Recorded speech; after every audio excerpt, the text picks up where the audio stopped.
Good afternoon, everybody. Welcome to the Marsden Jacob Talks live webinar series. Thank you for joining us today. Today's topic is understanding customer preferences, turning insights into investment. At the outset, I'd like to acknowledge country and note today that I'm speaking for Wurundjeri country today, and I'd like to acknowledge elders past and present. I'd also acknowledge any people of traditional owner descent who are joining our call today. Thank you. So, our Talks Live series, these now have been running, we're happy to say, for about more than 2 years. And why do we do these things? We do them because we want to bring together people to discuss issues across the environment, energy, water, circular economy, agriculture, earth resources, and other sectors in Australia and internationally, to talk about issues that we're working on, that we think are pressing, and are really worth a broad conversation. So, as I said, today's topic is understanding customer preferences with surveys. As with all of our Talks Live seminars, we do think that this is a pressing issue, and it's a real opportunity to talk about what's happening in this field, and in particular, how we're seeing it benefit making better decisions, whether they're investment decisions, whether they're decisions relating to pricing submissions, or a range of other things where we really need to be engaging with citizens and the consumer to understand what they want. As with all of our Talks Live series, we really see this next hour as an opening point for conversation with you. So we'd really encourage you that if we haven't hit off on all of the things that you want to understand out of this presentation today, just pick up the phone, drop us an email, and we're more than happy to talk more. And if we don't know the answers, we're more than happy to share contacts with people who we think might be able to help you. So just putting that out there at the front. All right, so who are we? Always feel nervous talking about yourself, but my name's Jeremy. I'm, as I said, based in Wurundjeri country. I've been interested in working on essentially customer surveys using these types of methods for more than 20 years. First in my PhD at ANU. Afterwards, I taught at the ANU around this sort of subject matter, and then later on, over the past 15 or 20 years of consulting and advising, we've worked with a whole range of organisations using these survey methods to help them understand customer preferences, community preferences, the order of those, and then also how much people are willing to pay for certain types of things.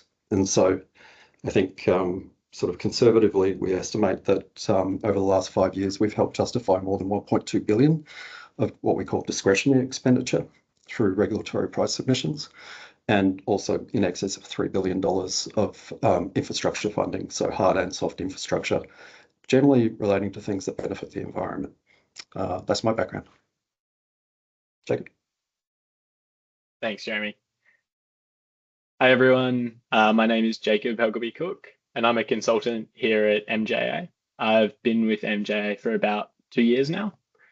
My background originally is in economics, and I've also been fortunate enough to do a bit of additional study while I've been at MJA, particularly in the field of choice modelling, which we'll be covering today. I have a particular interest, I'd say, in non-market valuation and willingness to pay work, both of which, again, covered today. And I've worked on a variety of projects across these areas with Jeremy and Alex Hegarty. Thanks, Jacob. And we'll provide you with our contact details later on in this presentation. Right, if we jump to the introduction, so there's a couple of things that we'd really like, at the end of this conversation, we'd really like you to come away from. But the first one is we really hope that at the end of this presentation and our discussion, that you've got a decent understanding of what attitudinal and willingness to pay surveys are, and how they can form one really powerful tool within your consultation or engagement toolkit, and how they can be used to complement other things that you have within your consultation toolkit to help demonstrate the value that customers, that the community place on things, in order that you can compare the value or the benefit of providing something with the cost using a metric that underpins most economic analysis, that is dollars. So that's the first thing that we're hoping. The second thing that we're hoping is that you come away from this conversation with, as I said, the understanding that when done well, we can provide, using these methods, a robust and measurable dollar value that can be put forward as part of internal business cases, as part of convincing the business cases that go to state or Commonwealth treasuries, or as part of economic regulation price submissions, or as part of other things where you need to really clearly demonstrate customer attitudes and preferences, and also their ability and willingness to pay. The third thing that we want, hopefully, that you can take away is that you've, at a very high level, you've got an understanding of the different types of approaches and different types of surveys that you can use, and how you can bundle these surveys in different ways, depending on the type of engagement that you want to run and what you want to understand from customer engagement. And also how these things can be bundled together with other methods like citizen juries and targeted engagements, again, to build up a picture of what customers value or what the community values, and at the end point, how much they're willing to pay for these things as outcomes. Fourth, we want you to know some broad hallmarks of what we consider a good survey to look like. These surveys are sophisticated survey instruments. They're not something that you can develop without adequate education and training. And good design is really, really important in these surveys to make sure that people believe that what they're being asked is what we call consequential. So if I tell you something, that what I tell you really, really matters, and it will be fed into some decision-making point that matters to me. And so there are some ways and some good design features that we think should be built into any sort of survey that allows you to understand whether people in particular see these survey instruments as consequential. So we want to share some of those with you. And the last thing that we want to do by way of introduction and as our parting point is to let you know that there's a whole community of people who are either like us, so we're working and collaborating with utilities across Australia, with governments across Australia, applying best practices and doing these surveys, but also that there's the people that we collaborate. And so whether they're a water utility, an energy utility, a government, a council, there's a whole range of organisations and people who have done this sort of work, and we'd be more than happy to share their contact details with you. So if you're a council and you want to speak to a council about their experience, you can pick up the phone and get that sort of type of understanding. So those are the 5 things that we're hoping that you can take away from this. And I'm sure there will be other things that come up in the QA. So why this topic and why now? So when we started putting together this talk slide, we very much were thinking about it in the frame of regulated price submissions. And so we'll talk about what they are. For, I think, looking at the list of people who are in this call, 95% plus of people know what a regulated price submission is. But just to be clear, across Australia, utilities are regulated in many cases. There is an independent regulator who assesses what the utility or the business puts forward in what is called a pricing proposal. And generally, what we're seeing in those pricing proposals and from regulators is increasingly across Australia, across all regulated sectors, that the customer's interests and needs and wants are essentially put at the centre of the investment case. Okay, so regulators are saying, as a monopoly provider, we want you to behave as if you're in a competitive market. And in a competitive market, people think a lot about what their customers want and how to design their products to meet customer needs so that they can maximise income. Okay. Economic regulation looks to do the same thing. It says we want regulated businesses to be putting forward business cases that shows a clear line of sight between what customers want, what they're willing and able to pay for, and what the business then puts forward. If we don't see that line of sight between deep and meaningful customer engagement to understand customer preferences and willingness to pay and the investment case, the investment proposal is going to be more at risk of not getting up. And so for us, and through the work that we've been doing together with others, we see willingness to pay surveys and attitudinal surveys is one of the key ways that we can build that thread from understanding customers' needs, wants, and attitudes through to the pricing proposal. And it can give you a very, very clear line of sight between those two things. Another reason we think that it's good to talk about this issue now is frankly because of the cost of living. Last couple of years we've had inflation, we've had high levels of inflation. We've seen communities talking more and more about cost of living. And so balancing customers' needs, wants, and their ability and willingness to pay for things is coming more and more to the fore. And again, we think these surveys can be useful in demonstrating, again, what people are willing to pay and also how cost of living pressures impact their willingness to pay. And that gives you really good insights into your customer base and recognizes that your customer base is not just one customer. It's all sorts of different customers with different needs and different wants and different household budget constraints. All right, what, why, and where. So this section will briefly touch on what, why, and where. So in this section, the what is, we've been using terms like attitudinal surveys and willingness to pay surveys.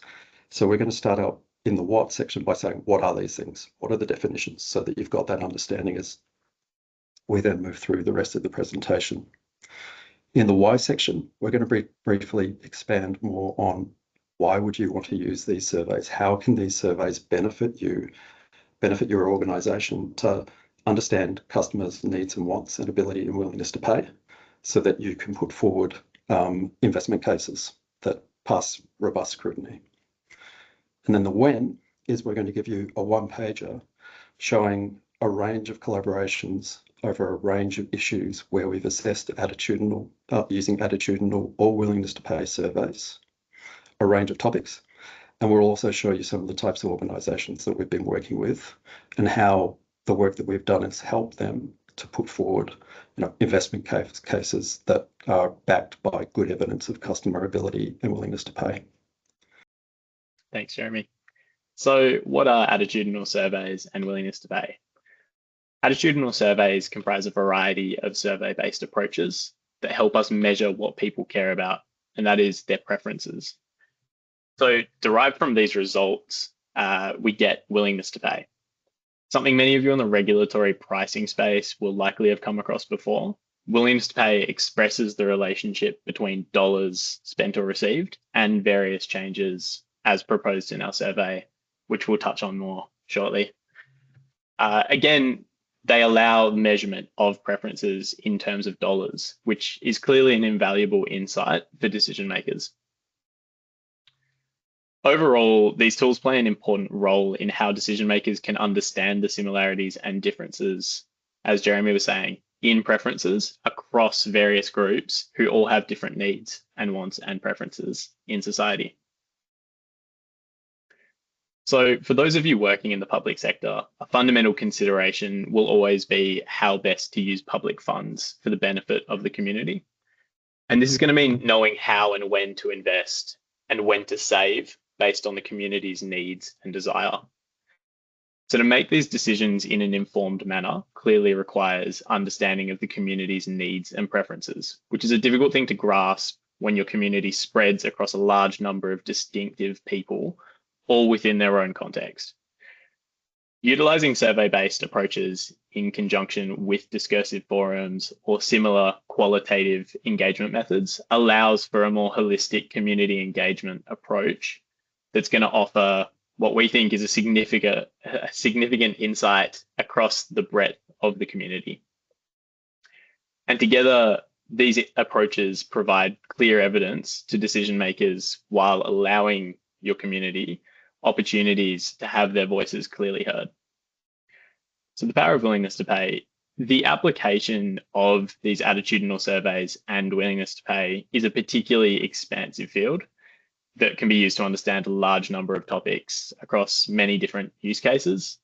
Broadly, if an element of your work involves people and trying to understand what's driving their decision-making, there's probably an area that will be able to help you. But for the purposes of today, we're focusing on some more recent examples of our work, namely price submissions, infrastructure investment, public policy, and council, which you can see in those grey boxes to the edges there. And across these use cases, we've examined a large number of topics to help our clients understand and communicate their customers' support for various issues. We've just chosen a select few from our recent work, and you can kind of see them in the middle there with a bit more of a focus towards probably the water utility side of things with our more recent work. But of particular note today, because it's probably going to be the process we'll spend the most time talking about, is just going to be the process facing utilities, their price submission work, where willingness to pay can play a key role in providing evidence that the community actually supports or doesn't support an investment. Thanks, Jacob. And I think that last slide is it's quite telling. As Jacob said, it's just a small cross-section of the types of issues that we've engaged with customers through regulated price submissions on. But a couple of key points probably. One is that these survey approaches are expandable. You can ask about a whole range of questions, and importantly, you can ask about them at the same time. One of the things that we sometimes see surveys doing is they focus in on one topic. So for example, we're going to run a survey about solar exports. If you just focus on that one topic, people discount all of the other things that they might be willing to pay for. So there's a potential risk of a bias arising. One of the advantages of the types of attitudinal surveys, including choice modeling that we're talking about here, is you can ask people about a package of services and different levels of those services. And you can get people to trade off. And that's really important because without operating in that trade-off space where people take into account all of the things that you want to put forward, you can risk sort of a bias because they're focusing on one part of the complete story. And so again, one of the powers of these survey approaches is it allows you to test willingness to pay for all sorts of different things and all sorts of different levels of those things within the one survey. All right. So talking about surveys, let's talk briefly about survey tools. So as we said at the outset, we could spend a half an hour talking about each of these survey techniques, and unfortunately, we don't have the time within this discussion to do that. So what we do want to do is just to introduce you at a very high level to the main types of surveys that we're using currently in our work together with our partners. And we want you to know, so basically you're familiar with them, so that if somebody talks about one of these survey methods in your work, or if you're talking about the methods, you have a broad idea of what they are and what they do. So that's one thing. The second thing that we want to be able to do is we want to talk to how you can combine the different types of survey tools through your engagement process. But what we'll start with here is that high-level introduction of the main types of survey approaches that we're using. Thanks, Jacob. So the first tool that we wanted to look at today is going to be the anchored best-worst survey. And so you can see on the right side of the screen an example from our recent work. And essentially, customers are asked to select the statement that they agree the most with, as well as the statement that they agree the least with. And to respond, you can see down the bottom there to an anchoring question about the overall importance of the items they've just responded to. And so what that helps us do is not just prioritize how these issues rank that we can see on screen, but how they rank in terms of the broader topics, because there are a number that wouldn't be shown on screen at the moment that we'd also be looking at. And so we like having the relative ranking, but then also seeing where that fits in the bigger picture. And so these best worst surveys are particularly useful for early prioritization of preferences. And so narrowing down a longer list into a lot shorter, just based on what are people showing the most interest in. Again, the large number of topics that we can actually look at in this kind of survey can be really helpful in that it allows us to keep the discussion more open-ended, which, as we'll see later, is useful for leading conversations in discursive and other community forums. While we can't calculate willingness to pay with this particular type of survey, it still allows us to gain greater familiarity with the customer base by segmenting the community to better understand different cohorts' needs and preferences. So secondly, we just wanted to look at what we called here a partial profile, but a choice survey, which you can again see an excerpt from our recent work there, just on the left. And so for a choice survey, we specify some more complex scenarios in which the customer needs to select their preferred alternative based on bundles of topics that we've designed in collaboration with our client. So at this stage, we can dive deeper into the customer's preferences as well as generate willingness to pay values. Using these values provides substantial quantitative evidence of customer support or not, especially when we're benchmarking or comparing to the actual cost of implementing a change. And so, for example, if we are able to show that the customers are willing to pay greater than the bill impact is likely to be passed on to them, that's clearly showing their support. And we'll actually touch on that in a case study shortly. And then lastly, we just wanted to touch on bill sliders and repeated bill simulators.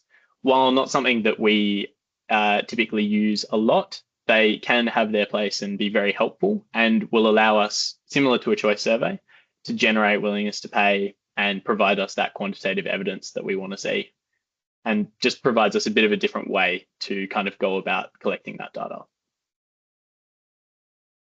Thanks, Jacob. So, okay, so that's a high-level sort of overview of the different types of survey instruments that we're currently using and that we've used in the past. The next thing that we want to move on to is just a really quick discussion around engagement and survey processes. And so probably the most important point from this section to take home is that these surveys shouldn't occur in isolation. So if you're doing engagement, our view and our experience is that you get the best understanding of what your customers' needs and wants are through a combination of what we call high level and broad consultation and targeted and deep conversation. And so high level and broad is something like a survey. We'll run a survey with 3,000 respondents. It'll be a representative survey, representative of the population that we're surveying, and it will allow us to ask questions at a reasonably high level, but it won't allow us often to go into the nuance of issues. And sometimes the issues that regulated utilities are dealing with are very nuanced.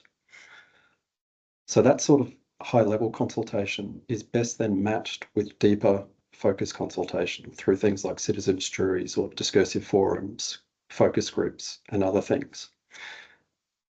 And it allows businesses to build up through an iterative process, first an understanding of broad customer needs and wants, and then increasingly moving down to a series of propositions that are customer facing, but you want to take forward into a price submission or a business case, an investment case to Commonwealth or state governments, or to the board of your council or some other forum as your evidence base. So again, the main thing that we want to point out is that these surveys should occur within and should be co-designed within a broader consultation approach. And then the second point probably to highlight is that these approaches are very flexible in terms of how they fit in within that broader consultation approach. Thanks, Jacob. Thanks. So we've now seen the variety of tools that we have available and their different use cases. Over the course of an engagement, we flexibly adapt our approach, as Jeremy was saying, to align with our clients' needs, meaning that we aren't going to be stuck into a one-size-fits-all kind of approach to this work. And today we just want to walk you through an example of an engagement process that we might use as part of understanding customer preferences for a price submission. And just again, a quick note, while today's focus is on survey-based approaches, we just want to highlight that we strongly advocate for using these methods alongside qualitative engagement activities like those community forums. We really believe that these methods, when they're used collaboratively, they complement each other quite well and allow you to get better insights than if you were to just use one or the other. So in this specific example, the price submission engagement process, we've found a lot of success in starting quite broad, kind of in that scoping stage, before gradually refining our insights. So in stage one, scoping, we would look to use a best worst survey as our first tool, just to gain an initial understanding of the priority for customers of our clients' long list of topics. So these results from the Best Worst survey can then provide a direction to be used within community and other types of engagement forums. And so a key point throughout this whole thing is that each tool that we're using here, the outputs of that tool are going into the next tool and into the next stage. And so we're building, slowly refining these results as we're going along with the help of that just additional data. And so moving from the first stage, we're then going to seek to understand preferences in greater detail. And so we'll use a choice model and or a bill slider or simulator. So this process by the end will generate willingness to pay results that will grant us an understanding in dollars of the customer base's preferences. And so then depending on the client's needs at the time, we may also find a use in providing a validating study, which uses similar methods as the previous stage, but will just serve to show the regulator that our analysis of preference holds true after a certain amount of time and with a different sample population, just to make sure that we haven't absolutely just had a fluke and got the exact results that we're looking for. We can repeat this and demonstrate that those results still hold.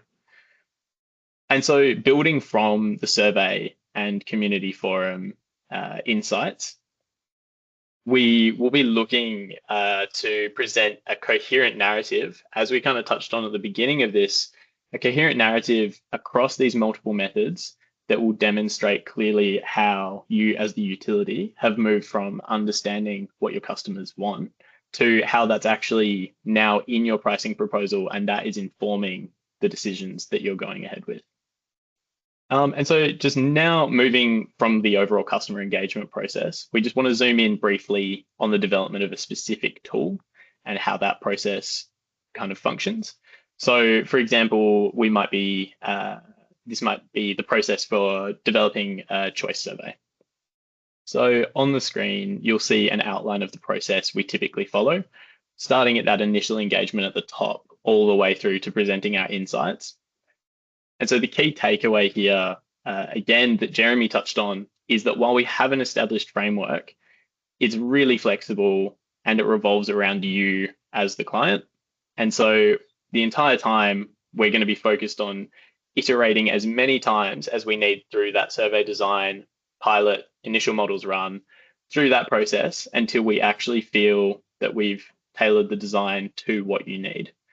And then when we kind of get past that stage and we've run all of our models and we're finished up, when we're presenting our results, we're always going to make sure that while this work can be quite technical in nature, to strip away all of the jargon and all of the ways that we can kind of lose the point of what we're doing and get straight down to what can we actually take home from this?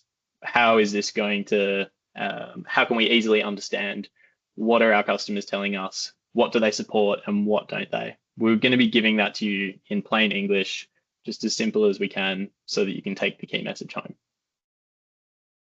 Thanks, Jacob. That's great.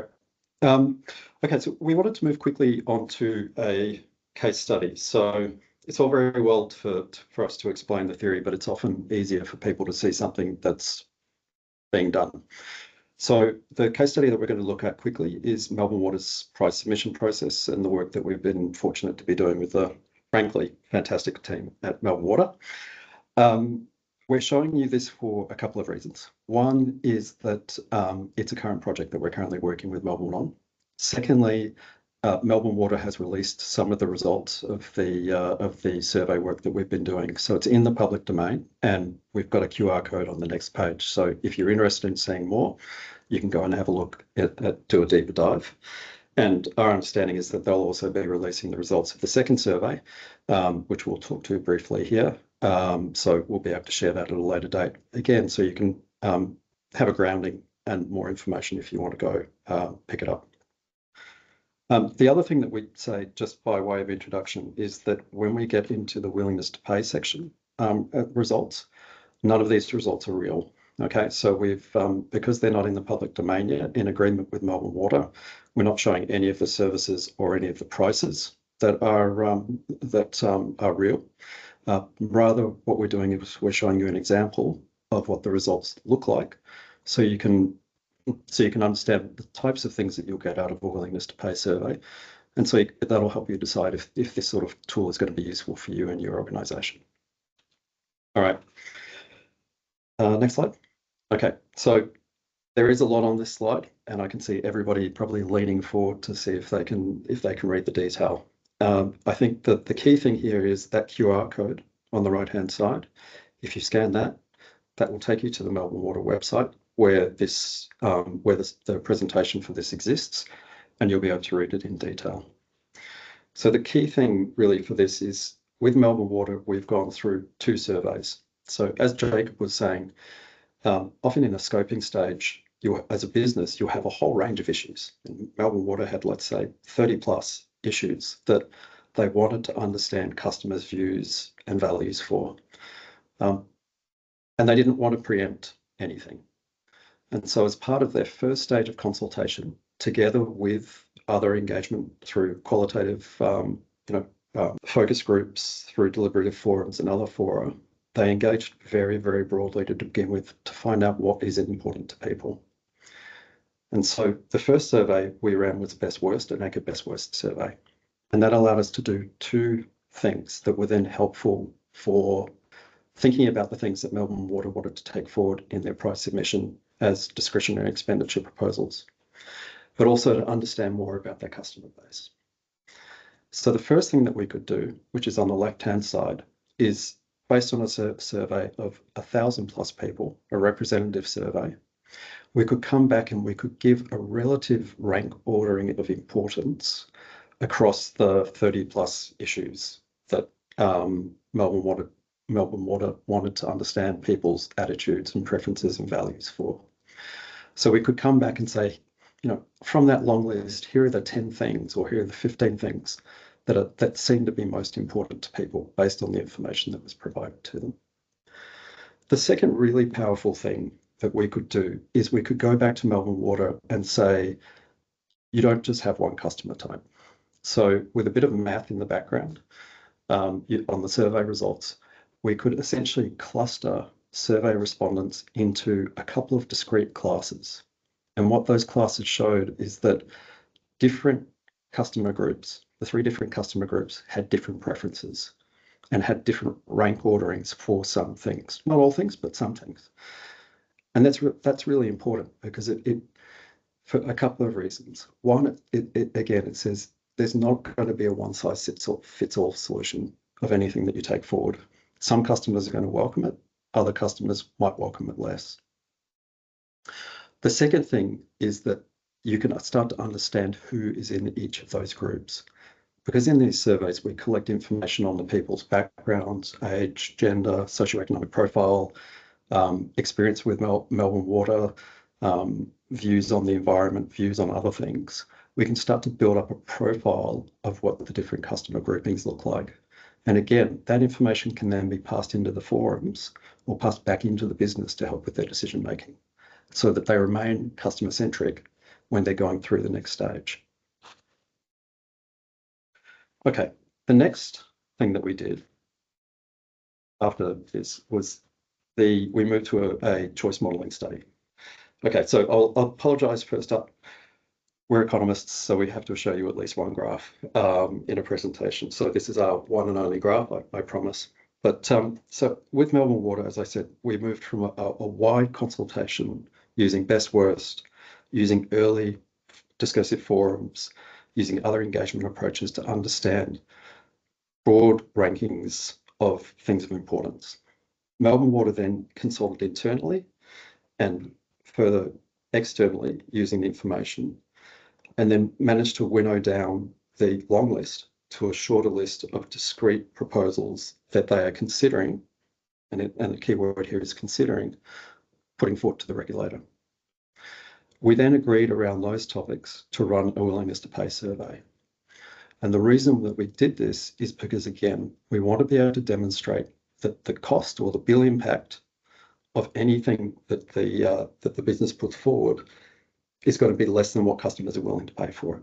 So in short, to show really, really clearly where the benefits to the customer are greater than the costs. So again, the slide here shows you the result of one part of that survey. And again, I'll just reiterate, this is a totally made up example.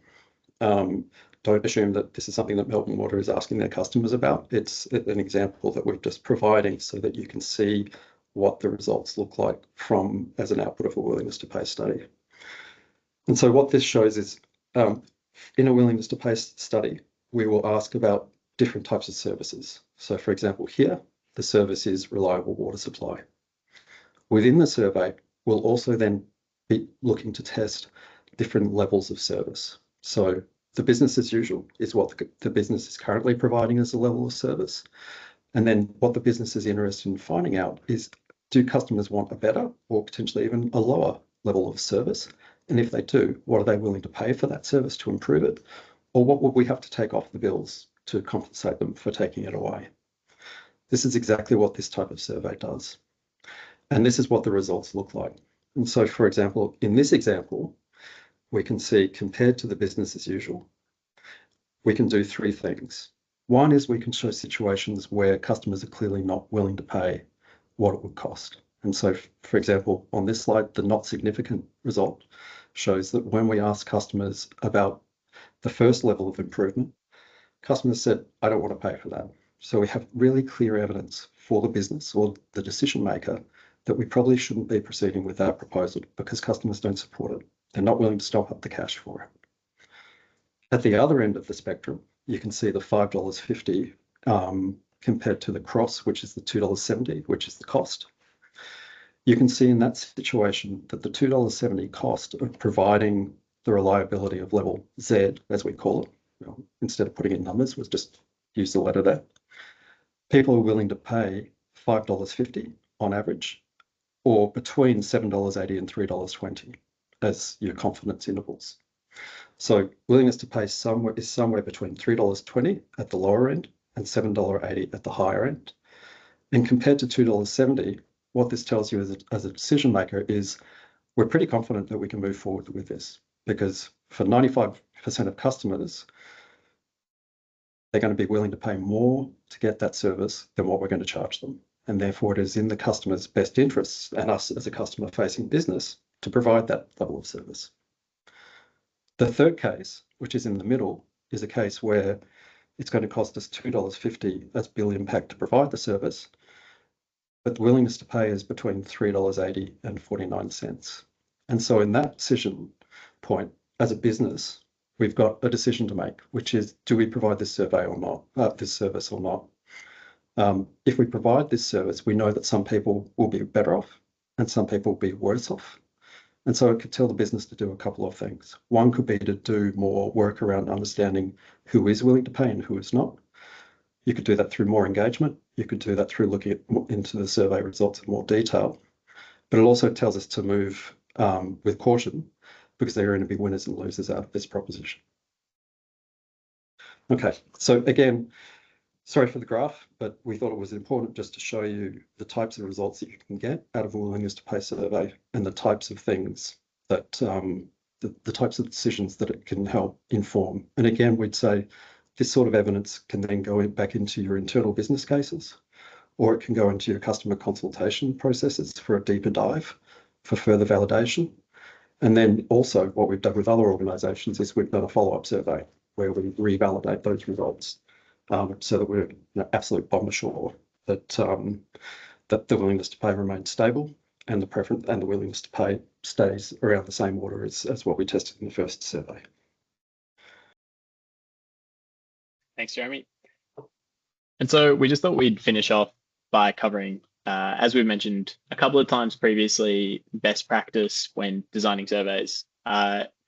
It's of particular importance when you're doing this kind of work to ensure that we have robust results. And so we've just included here a few of the things that we look out for and we'll keep kind of front of mind when we are going through and doing this work. So again, design is important. Make it simple, make it easy to navigate, and make it engaging. We don't want to have someone starting off our survey and then becoming too cognitively burdened or just bored with the process that they end up clicking off and we lose a respondent and they've lost a few minutes of their time. So keep it simple and make sure that they're engaged. Secondly, we want to keep the survey neutral to help ensure unbiased results. And that's going to mean not using leading or emotionally charged language when we're describing the topics. We're not trying to influence how they're going to feel about a certain topic. Third, questions need to be framed so that the respondents believe the scenario described isn't just a hypothetical and that their response is going to be consequential.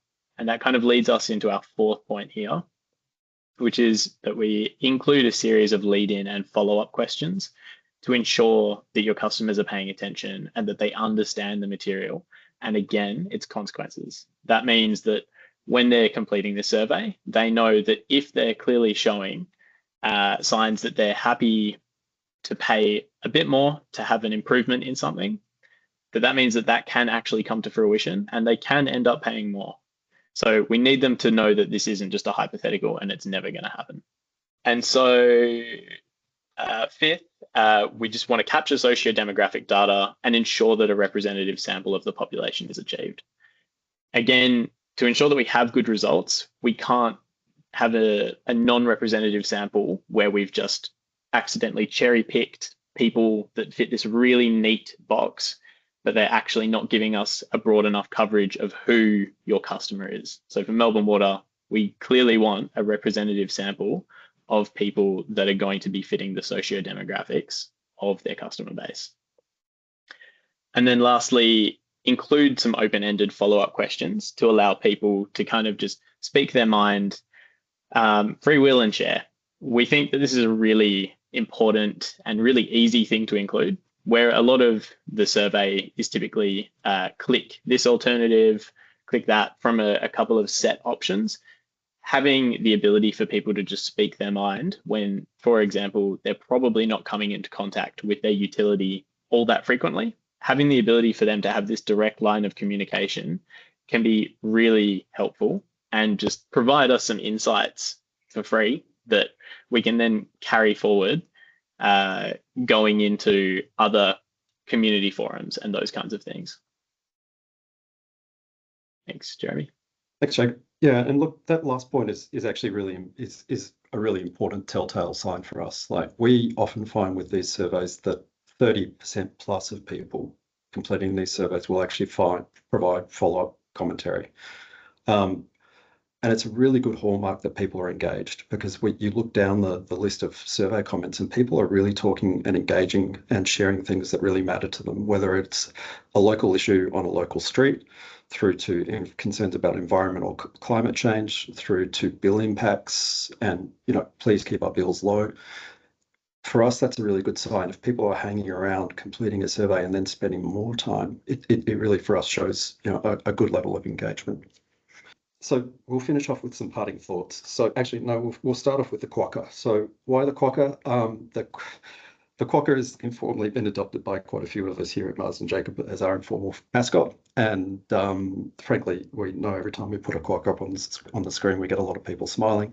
So hopefully you're smiling, and there's our quokka for the day.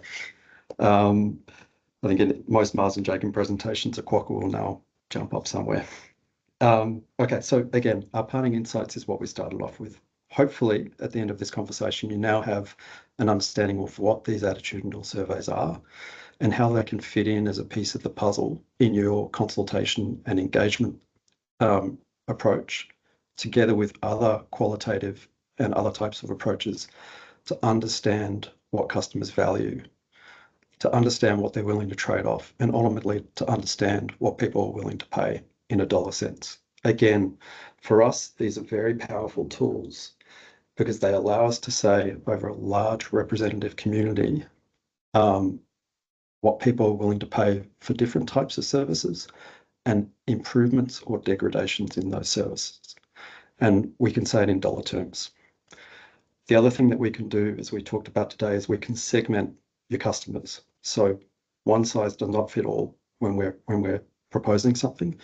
We want to be able to understand systematic differences between different cohorts of customers. These sorts of survey approaches allow us to do that. The other thing that we wanted to take away is that these tools, different types of tools, can be used across different stages of your customer engagement journey. Ultimately, you want them, they are flexible, and ultimately the best surveys come together through co-design with you, understanding where you are in your customer engagement cycle and how you want information to pass between things like surveys, through to discursive forums, through to your internal business, through to your investment case. Fourth, the key to really good surveys relies on these surveys being really well designed. Again, this is not something that a lot of organizations can do. You do need experience and specific training to be able to do this, to do it well. It's really important that it's done well, because if it's not done well, it undermines the robustness of your investment case. So well-designed surveys, ultimately, as we said today, the key thing is that they are consequential. People believe the information they're being presented in, and people believe that if they say they are willing to pay for something, there is a very good probability that they might have to pay it in the future.